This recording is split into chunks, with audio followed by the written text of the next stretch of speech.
prophétique avec le prophète Éric Cameron des pays des Camerounais. Mais quand nous apprenons de notre Dieu et adorons-le, merci Père éternel pour le nouveau sous les vies. Merci Père de nous établir parmi les vents ce matin. Merci pour tes grâces dans nos vies. Merci Père pour tes bénédictions. Merci pour tes bienfaits éternels. Malgré nos faiblesses, malgré nos fautes, Père, tu ne cesses de nous pardonner. Tu ne cesses d'être à côté de ta créature, Père éternel.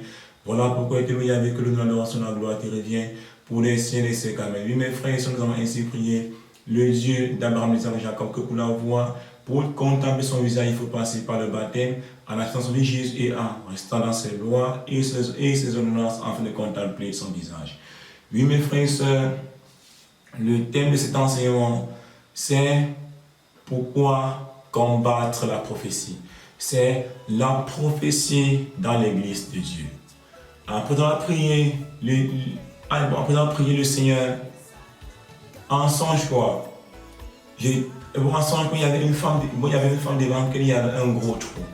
Moi, je suis venu pour remplir ce trou. Elle a commencé à me combattre.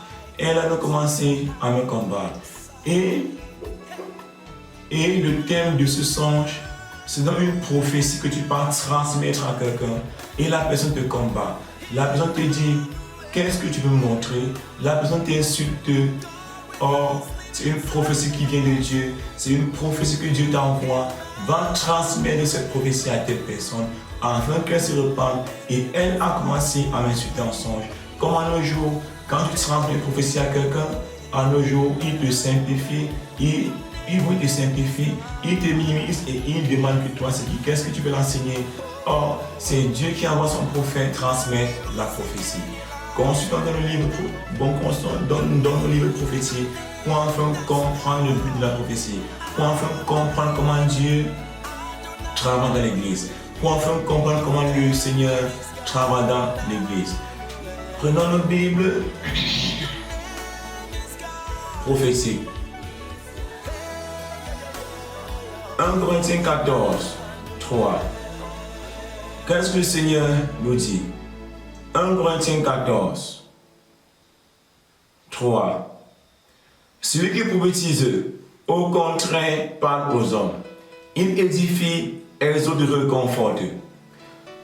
Le Seigneur nous dit que celui qui vient prophétiser à quelqu'un, réconforte, exhorte et donne la force à celui qui est déprimé. Bon, le prophète vient donc parler aux hommes de la part de Dieu, édifier les hommes et réconforter celui qui est malade, celui qui est faible. Le prophète vient donc transmettre le message que Dieu lui a transmis la nuit. Comme on dit que dans une église prophétique, tous les brebis sont sous le manteau du prophète. Tous les brebis sont sous le manteau du prophète. Et c'est dans la nuit que Dieu dit, il y a tel brebis, il faut l'occuper de lui comme ça. Il y a tel brebis, il faut t'occuper de lui comme ça. C'est comme ça que Dieu travaille. Frères et sœurs, et la prophétie n'est pas faite pour ceux qui ne veulent pas grandir dans la foi. La prophétie n'est pas faite pour les infidèles. La prophétie est faite pour ceux qui se soumettent à Dieu. La prophétie est faite pour ceux qui veulent grandir dans la foi. La prophétie est faite pour ceux qui cherchent la face de Dieu. La prophétie est faite pour ceux qui veulent un plus dans le ministère, qui veulent un plus dans la foi.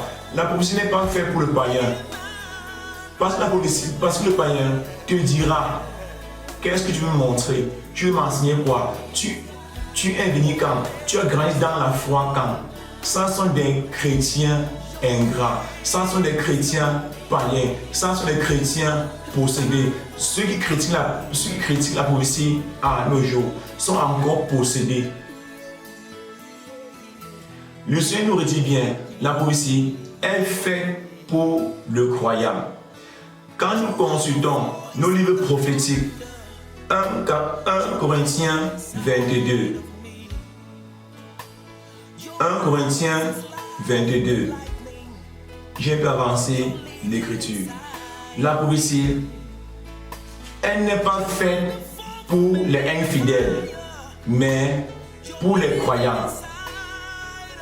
Le Seigneur nous redit bien, la prophétie n'est pas faite pour les infidèles. La prophétie n'est pas faite pour les païens, n'est pas faite pour les marabouts, n'est pas faite pour les infidèles, mais pour les croyants, pour ceux qui cherchent Dieu, pour ceux qui veulent se redresser, pour ceux qui contemplent la face de Dieu.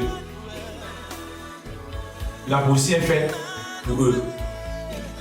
La prophétie est faite pour les croyants. Comme vous l'avez dit que quand nous regardons le livre de Samuel, 1 Samuel 3, 1 à 13. 1 Samuel 3, 1 à 13. Et quand Dieu t'envoie une prophétie, c'est parce qu'il t'aime beaucoup. Et quand Dieu t'envoie une prophétie, c'est qu'il est fatigué de te parler. Et quand Dieu passe par quelqu'un pour t'envoyer une prophétie, c'est parce qu'il ne veut pas te perdre. Et il veut que tu te répandes. Qu'est-ce qu'il fait? Il passe par quelqu'un d'autre pour te transmettre sa parole. Il passe par quelqu'un d'autre. Voilà pourquoi, quand le Seigneur a parlé à Samuel, va parler à ton maître, va parler à ton prophète, va parler à Élie. Tu lui diras ainsi, je suis contre sa maison. Parce que Dieu était fatigué de parler à Élie. Et Élie ne voulait pas réagir. Il est passé par Samuel. Et Samuel qui est croyant, il n'a pas minimisé l'enfant. Samuel qui est croyant a reçu... Non, Élie qui est croyant a reçu Samuel. Élie qui croit en Dieu, Élie qui s'est abandonné à Dieu, il a reçu Samuel. Et il a dit à Samuel de ne pas garder la prophétie. Transmets-moi la prophétie. C'est dans ça l'esprit de soumission. Élie a reçu Samuel et il a accueilli la prophétie de Samuel. C'est dans ça le but de la prophétie dans l'église de Dieu. La prophétie est faite pour redresser le pas du croyant. La prophétie est faite pour que les enfants de Dieu grandissent dans la foi.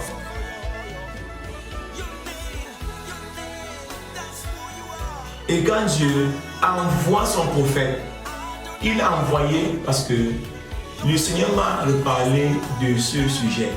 Le Seigneur m'a dit de relire l'histoire de Jonas. L'histoire de Jonas, nous voyons comment les gens ont tellement influencé les prophètes. Les gens ont tellement influencé le prophète, si bien que le prophète n'est pas libre de parler, si bien que le prophète n'est pas libre de s'exprimer, si bien que le prophète n'est pas libre de transmettre le message de Dieu. Et Jonas, si Jonas n'était pas menacé par le Seigneur, il ne transmettait pas la prophétie de Ninive. Jonas a été menacé par Dieu, a été secoué par Dieu, afin qu'il allait transmettre le message à Ninive. Et quand Ninive a reçu la prophétie de Jonas, ils se sont repentis. Et quand Ninive, qui était une ville de croyants, a reçu la prophétie de Jonas, ils se sont repentis. Ils n'ont pas disputé. Même le roi de cette ville a sensibilisé tout son peuple. Le roi a sensibilisé tout son peuple. La prophétie n'est pas faite pour les infidèles.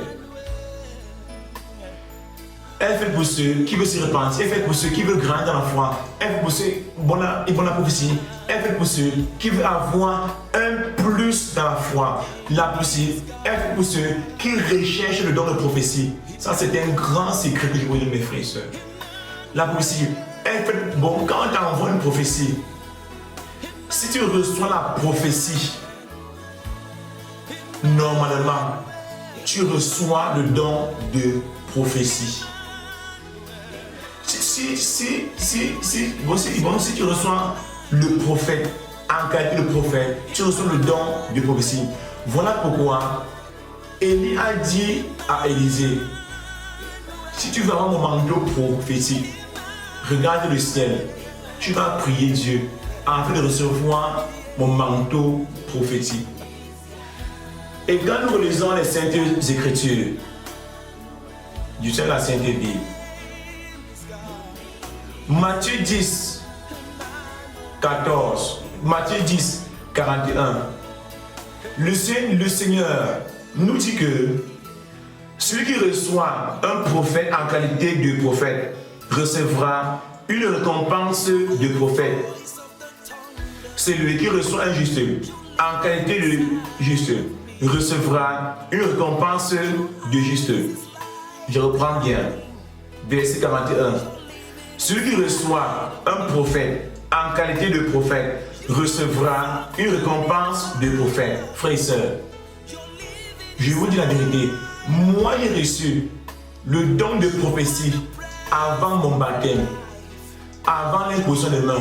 Moi, j'ai reçu le don de prophétie avant mon baptême, avant l'imposition des mains. J'ai reçu le don de prophétie comment? Quand le Seigneur a envoyé une prophétesse me parler, j'ai reçu cette dame. Quand le Seigneur a envoyé une prophétesse me parler, j'ai reçu cette servante de Dieu parce qu'elle parlait de ma vie. Elle parlait de ma vie. Je me suis soumis et j'ai commencé à pleurer. Et j'ai dit, Seigneur, donne-moi la force pour combattre mon péché. Et Dieu est venu à mon aide. Et Dieu m'a donné cette force-là afin que j'ai combattu mon défaut, mon péché à laquelle le diable m'avait accablé. J'ai reçu la prophétesse et j'ai donc demandé la force à Dieu pour combattre mon défaut. C'est là j'ai reçu le don de prophétie. Et quand j'ai commencé, et quand je me suis baptisé, c'est là où ça a commencé à se manifester. C'est là où Dieu a commencé à m'enseigner spirituellement et physiquement. Et quand Dieu t'appelle, et quand tu appelles un serviteur, lui-même prend soin de toi, physiquement et spirituellement. Dieu a pris soin de moi comment? Dieu m'a enseigné, Dieu m'enseigne spirituellement et physiquement. Physiquement, il m'enseigne comment? Quand Dieu t'appelle, c'est lui qui choisit l'homme que tu vas suivre. Dieu m'a dit en songe, tu vas suivre Élogieux et Kissi, afin de ne pas t'égarer. Quand j'ai commencé à prier avec Élogieux et Kissi, c'est là où le don de prophétie a commencé à se manifester. Quand il commence à suivre les enseignements d'Élogieux et Kissi, ce sont mes premiers enseignements dans la foi. Élogieux et Kissi sont mes premiers enseignements afin que je ne me suis pas égaré. Je bénis beaucoup Yahvé, je bénis beaucoup Jésus, je bénis beaucoup le ciel, je bénis beaucoup les anges parce que Dieu a mis son armée à ma disposition. Gloire à Dieu, je ne me suis pas égaré. Que l'honneur, l'adoration, la gloire reviennent à notre Dieu pour les siècles des siècles, frères. Abonne-toi, là, quand tu partages la vie, laisse un commentaire. Frère, appuie les prophètes, respectez les prophètes, recevrez les prophéties. Et quand vous recevez une prophétie, pour vous assurer si elle vient de Dieu ou pas, après avoir reçu la prophétie, consulte toi-même le livre prophétique. Si tu reçois une prophétie, après, prends le livre prophétique, tu relis que est-ce que cette parole que tu as reçue correspond aux saintes écritures pour te suivre de toi. Frère, que l'honneur, l'adoration, la gloire reviennent au Dieu d'Abraham, d'Isaac et de Jacob. Et notre libérateur Seigneur Jésus. Frère, que pour le contempler, il faut passer par le baptême en restant dans ses lois. Il faut passer par le baptême en restant sur Jésus, en restant dans ses lois, ses ordonnances, le jeûne et la prière, frère. Abonne-toi là, David, par David, laisse un commentaire. Restons scotchés pour les prochaines prophéties. Je vous ai dit, ce ministère est un ministère prophétique. Ciao, bye bye, à bientôt après pour la nouvelle.